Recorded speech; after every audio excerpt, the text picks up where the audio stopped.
అన్న చెప్పండి, ఏంది నిన్న ఆర్మూర్లో మీరు అందరు కట్టెలు పట్టుకొని బయటకు రావడం ఎందుకు ఆ పరిస్థితి వచ్చింది? మొన్ననే చెప్పిన కదా ఇంటర్వ్యూలో, ఎవడన్నా చెంప మీద కొడితే చేతు తీసేస్తా అని చెప్పిన.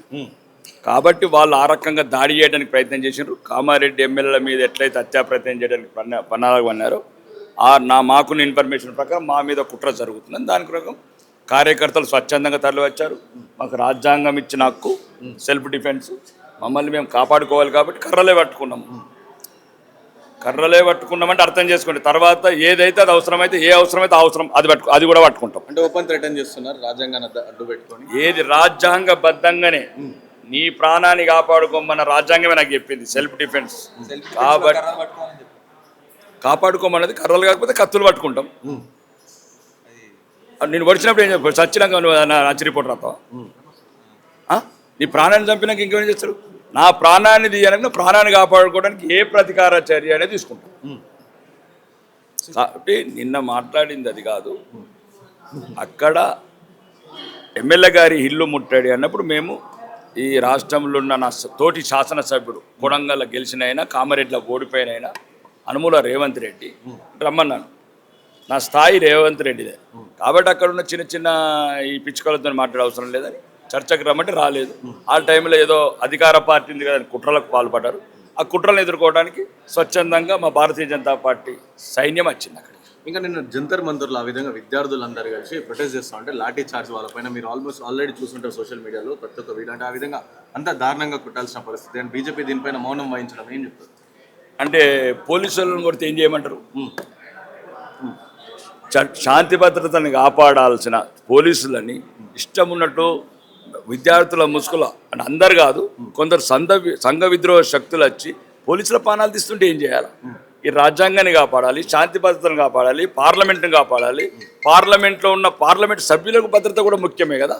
అందుకోసమే చర్చలు ముఖ్యమని చర్చలకు పిలిచాం. చర్చలకు రావాలి కానీ పార్లమెంట్ కూల్చేస్తాం, 370 ఆర్టికల్ మళ్ళా అసలు మీ సమస్య ఏంది? మీరు అడుగుతున్న డిమాండ్స్ ఏందా? ఆ ర్యాలీలో మీ ర్యాలీ నీటి మీద దాని మీద అంత తప్ప విద్యార్థుల సమస్యల మీద మాట్లాడాలి. 370 ఆర్టికల్ నువ్వు పెట్టకపోతే ఇస్తారా? మీరు ఎవరెవరో నువ్వు 370 లక్షలాది మంది ప్రాణాలు పోతే ఈ కాశ్మీర్ని కాపాడుకున్నందుకు 370 आर्टिकल ఎత్తేసినాం. దో నిషాన్, దో విధాన్, దో ప్రధాన్ जिसको निकल देने का तुम लोग 60-70 साल से जो लड़ रहे हैं देश में, उसको कौन रहे तुम लोग? నీ సమస్య ఏంది? విద్యార్థుల సమస్య. విద్యార్థుల సమస్యకు జేపీ నడ్డా గారు పిలిచారు, మాట్లాడాం. చర్చలలో సానుకూలంగా జరిగినాయి. అది ఎక్కడి వరకు పరిష్కారం అవుతా పరిష్కరిస్తాం. దానికి దీనికి ఏం సంబంధం?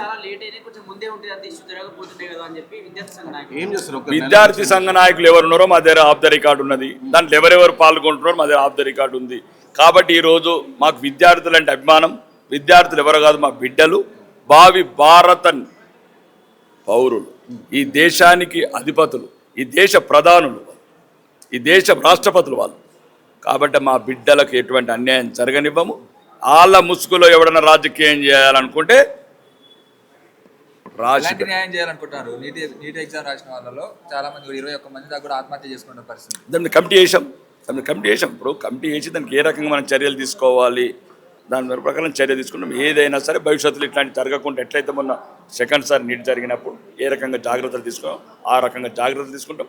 భవిష్యత్తులో ఇట్లాంటి ఘటనలు పునరావృతం కానీ. ఎందుకు ధర్మేంద్ర ప్రధాన్ ఎందుకు రాజీనామా చేస్తలేరు? అంటే బాధ్యత ఎందుకు వహిస్తలేరు? దాని మీదనే కదా నేను చర్చలు జరిగినాయి. రాజీనామా అనే దానికి పరిష్కారం కూడా రాజీనామా చేపిస్తారు.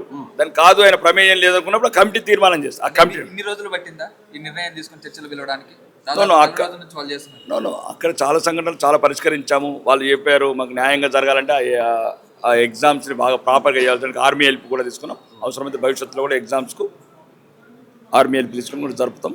రెండోది దీంట్లో వాంగ్చాన్ చౌకీ, జాంగ్చాన్ చౌకీ, సోనం వాంగ్ చౌక్లు ఇవన్నీ చాలా చూసినాం. దేశ్ హమారా హై, దేశ్ को रखना है हम लोग, देश हमारा है, सब काम कर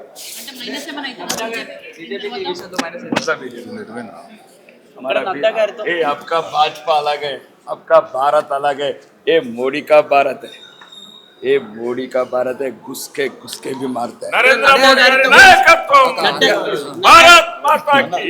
చెప్పండి. నడ్డా గారితో చర్చలు విఫలమైన ఖచ్చితంగా దీన్ని కొనసాగిస్తాం ప్రొటెస్ట్ అని చెప్పి నిరసనకారులు వ్యక్తం చేస్తున్నారు. ప్రజాస్వామ్యంలో నిరసన అనేది బ్రహ్మాయుధం. నిరసనలు తెలపాలని కోరుకుంటున్నాం. మేము కూడా ప్రజలు ఈ సమస్యలే కాదు ఏ సమస్యలు నిరసన తెలపాలి. ఆ నిరసనలు మ్యాక్సిమం వీలంత మటుకు పరిష్కరిస్తాం. ఈ నిరసనలు రాజ్యాంగబద్ధంగా ఉండాలి, దానికి ఒక ఆమోదయోగ్యంగా ఉండాలి. అర్థమైంది? ఆమోదయోగ్యం ఉన్న అన్ని చర్యలు తీసుకుంటాం తప్ప మీ వ్యక్తిగత ఎజెండాలకు మాత్రం అక్కడ మహమ్మద్ యూనస్ని కౌగలించుకొని వచ్చి ఇక్కడ వాళ్ళు చెప్పినాయి, లేకపోతే కశ్మీర్ తీవ్రవాదులు చెప్పిన డిమాండ్స్ కావాలంటే మీకు వీడియోలు చూపిస్తాను. అట్లాంటి అంటే ప్రశ్నిస్తే దేశద్రోహం కింద పెడుతున్నారని చెప్పి ప్రచారాలు జరుగుతున్నాయి. అది తప్పు. మన ఏ ప్రశ్న బీజేపీ 370 ఆర్టికల్ లేదు. ఎవడెవరో నువ్వు 370 ఆర్టికల్ లేదు మళ్ళీ పెట్టినట్టు కాశ్మీర్లో వాడిని దేశద్రోహం కాదు కర్ణవ కర్దితే. కొన్ని లక్షల మంది సైనికులు చచ్చిపోతే కాశ్మీర్ కాపాడుకున్నాం. ఎవరు వీడు మళ్ళా కాశ్మీర్ 370 ఆర్టికల్ ఎవడండి వాడు? దేశద్రోహమే కాదు బరాబర్ పెడతాం. వాళ్ళ మీద అన్నాం, విద్యార్థుల మీద కాదు.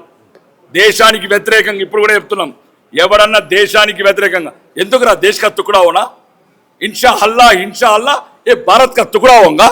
ఎవడారా నువ్వు? భగత్ సింగ్ బందూకు పట్టుకుంటే, భగత్ సింగ్ ఉరి పెట్టుకుంటే, సుభాష్ చంద్రబోస్ ఈ దేశానికి ప్రాణాలు అర్పిస్తే, లక్షలాది మంది ప్రాణాలు త్యాగాలు చేస్తే ఈ దొరికిన స్వేచ్ఛ, దొరికిన స్వాతంత్రం ఇదిరా భారతదేశం. इंशा अल्लाह तेरा भारत टुकड़ा होगा. जिसने बोला उसका भी टुकड़ा कर देगा भाई सब.